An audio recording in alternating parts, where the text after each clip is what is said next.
네, 안녕하세요. 오늘부터 여러분들께 IH가 시행하는 도심 공공주택 복합사업의 A부터 Z까지 상세하게 전달해드릴 MC 강정구입니다. 자, 오늘은 그 첫 번째 시간으로 도심 공공주택 복합사업을 왜 해야 하는지에 대해서 알아볼 예정입니다. 함께 해주실 전문가분도 모셨는데요. 네, 안녕하세요. 인천연구원 도시공간연구부를 담당하고 있는 이완기입니다.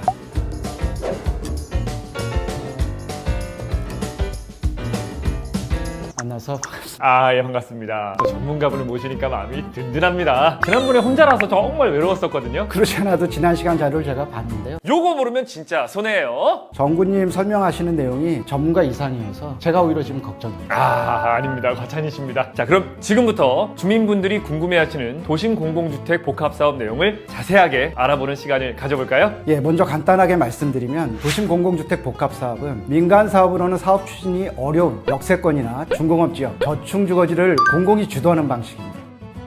공공이 주도한다는 측면에서는 좀 더 품질이 좋은 주택을 제공하고 도시기능 회복을 위한 거점 조성을 동시에 추진하는 그런 사업을 말하고 있습니다. 저도 사실 인터넷에서 많이 찾아보기도 하고 또 주변에 물어보기도 했는데 하도 여러 가지 얘기를 듣다 보니까 또 뭐가 맞고 뭐가 틀린지 헷갈리더라고요. 예, 맞습니다. 공공에서 진행하는 주택 사업 같은 경우는 아무래도 민간 사업보다는 더 많은 관심을 받기 때문에 그만큼 오해나 또는 잘못된 정보들이 많아져서 객관적이고 확실한 정보를 얻는 그런 과정들이 중요합니다. 이런 기회를 통해서 객관적인 정보를 제공할 수 있기를 제가 기대를 하고 있습니다. 자, 그럼 오늘은 좋은 정보들을 좀 더 쉽게 설명을 부탁드릴게요. 자, 먼저 아까 설명해 주셨던 도심 공공주택 복합사업, 이 사업을 추진하게 된 배경이 좀 있을 것 같은데 어떤 이유죠? 대부분의 사람들은 가능하면은 직장하고 주택이 가까운 그런 도심 지역에 거주하기를 희망을 하고 있습니다. 그런데 이제 최근 몇 년간 이례적으로 주택 가격이 상승하면서 주거비에 대한 부담은 증가가 되고 또 내 집 마련은 정말 꿈의 영역이 되어버린 그런 문제가 생긴 거죠.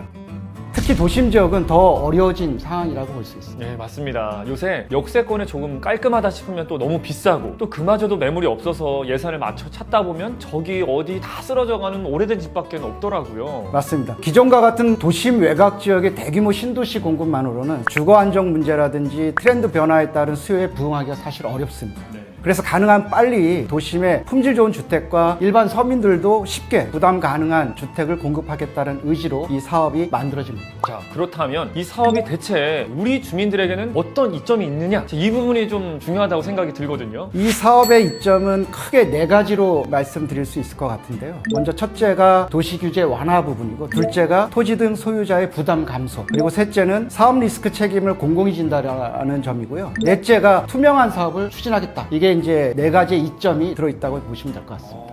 설명을 잘 해주셨는데 근데 이렇게만 들으니까 좀 잘 와닿지 않는 경향이 있는 것 같은데 조금 더 자세하게 설명을 부탁드려도 될까요? 예, 물론입니다. 제가 하나씩 설명을 드릴게요. 먼저 도시규제 완화에 대해서 얘기를 하게 되면 이 사업은 도시 및 주거환경 정비법을 적용받는 일반 정비사업하고는 좀 다릅니다. 공공주택 특별법을 적용받고 있기 때문에 일반 정비사업에 비해서 굉장히 완화된 규제가 적용되고 있습니다. 때문에 좀 더 획기적으로 저렴한 주택을 공급할 수 있는 그런 수단이라는 장점이 있습니다.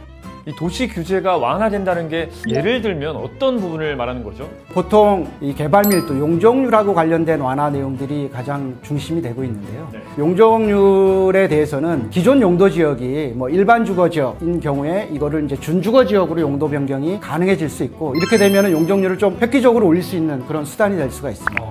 이렇게 파격적인 용적률 완화가 진행이 되면은 아무래도 이제 분양가가 상승할 수 있는 그런 가능성들이 있는데, 이 부분에 대해서는 공공이 분양가 상한제를 통해서 적정 분양가를 확보를 할 수 있는 방법들이 있습니다. 이렇게 집값을 안정화시키면서 더 많은 시민들에게 더 저렴한 분양가로 주택을 공급할 수 있게 되는 게 이 방법의 장점이라고 볼 수가 있습니다. 두 번째의 이점이라고 제가 말씀드렸던 수익 보장에 대한 부분도 같은 맥락에서 설명을 드릴 수 있을 것 같은데요. 네. 앞서 설명드린 것처럼 도심 공공주택 복합 사업은 파격적인 용적률 완화가 특징입니다. 토지 등 소유자 여러분들이 자체적으로 만약에 사업을 진행을 한다면 2단계의 용적률 상향은 사실은 좀 기대하기 어렵습니다. 아무리 그 최대한 용적률을 적용한다 하더라도 1단계 용적률 완화가 보통 한계이기 때문에 이런 용적률 완화는 결국은 대지 지분의 가치를 높일 수 있는 방법이 되는데요. 대지 지분의 가치 자체가 단순히 평수에 따라서가 아니라 그 땅이 얼마나 높이 올릴 수 있느냐에 따라서 달라지기 때문에 이 용적률 완화가 적용이 되면은 당연히 대지 지분의 가치도 그만큼 올라가게 되고 수익을 보장할 수 있다는 그런 특성을 갖고 있습니다. 네.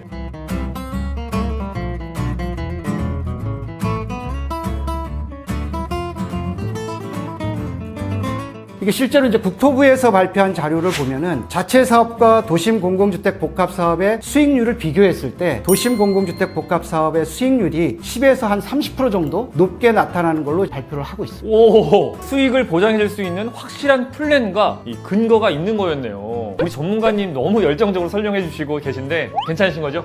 뭐 커피라도 한 잔 드시면서? 네, 오늘 이거 끝나고 또 쓰러지시는 건 아닌지 제가 걱정이 됩니다. 여러분들한테 이런 도심 공공주택의 복합 사업이 어떤 특징과 이점을 갖고 있는지에 대해서 제대로 설명을 드릴 수 있는 기회이기 때문에 그런 측면에서 좀 오늘 기분 좋게 좀 진행을 하고 있습니다. 아, 좋습니다. 박수 한번 쳐드려야 될 것 같아요. 그럼 이 기세를 타고 나머지 이점도 설명 부탁드릴게요. 예, 세 번째, 이 부분이 제가 가장 강조하고 싶은 이점이라고 볼 수 있는데요. 바로 사업의 리스크를 공공이 책임진다라는 점입니다. 아니, 이 추진도 공공이 해주는데 리스크까지 책임을 진다? 이래도 되는 건가요? 예, 가능합니다. 아무래도 이게 대규모 개발 사업에 있어서 가장 큰 리스크는 사업 추진 지연과 미분양이 문제가 되는데요. 네. 사업 기간이 장기화되고 미분양이 발생하게 되면 가장 피해를 입게 되는 주체는 토지 등 소유자가 됩니다. 가장 쉽게 예측할 수 있는 피해가 소유자들의 분담금이 증가한다는 건데요. 하지만 공공이 시행하면 다를 수가 있습니다. 네. 주택시장 환경, 사업 여건의 변화와 같은 장래에 발생할 수 있는 미분양, 그리고 분담금 증가 등의 리스크는 모두 공공이 부담하게 됩니다. 오, 아무리 좀 그래도 이 공공주택을 짓는 대규모 개발 사업인데 그게 진짜 가능한 건가요? 가능합니다. 이 모든 부분이 실현될 수 있는 이유가 마지막 이점하고 좀 연결이 되는데요. 네네. 마지막 이점이라고 말씀드린 투명한 사업 추진이 가능하다는 점에서 진행될 수가 있습니다. 말씀하신 것처럼 대규모의 개발 사업이기 때문에 민간이 진행하게 되면 여러 이해관계라든지 청탁 이런 다양한 문제들로 인해서 발생하는 리스크가 상당히 크게 됩니다. 하지만 공공이 직접 시행할 경우 조합, 시공사 등이 끼어들 여지가 없어지고 다양한 이해관계자들과 빠르게 의견을 조율할 수 있고 그러면서 투명하고 신속한 사업 추진이 가능해질 수가 있습니다. 자, 그럼 오늘은 이렇게 도심 공공주택 복합 사업의 추진 배경과 장점에 대해서 알아봤는데요. 자, 이렇게 설명을 좀 들으니까 이 도심 공공주택 복합 사업 동의 안 할 이유가 없을 것 같은데 이영기 박사님 오늘 어떠셨습니까? 예, 이렇게 공공주택 복합 사업에 대해서 이야기할 수 있는 기회가 있어서 좋았고요. 네. 이 사업의 성공 포인트는 결국 주민분들과 여러 이해관계자 또 사업 시행자 간의 빠르고 원활한 소통이 아닐까 싶습니다. 네, 좋은 말씀 감사드립니다. 자, 앞으로 이 정책이 성공할 수 있도록 우리 국민 여러분들의 많은 관심과 또 전문가분들의 많은 도움도 부탁드리면서 오늘 이야기를 마무리하도록 하겠습니다. 자, 다음 영상에서는 사업의 구체적인 절차와 시행 방법에 대해서 이야기를 해볼 거니까요. 다음 영상도 많이 기대해 주시면 좋겠습니다. 감사드립니다. 자, 그리고 여러분의 참여로 이루어지는 댓글 이벤트! 빠밤! 오늘 영상을 보시고 도심 공공주택 복합 사업에 대해 궁금한 사항이나 영상에 대한 진솔한 후기를 댓글로 남겨주시면 추첨을 통해서 소정의 상품을 드리겠습니다. 많은 참여 부탁드릴게요. 감사합니다.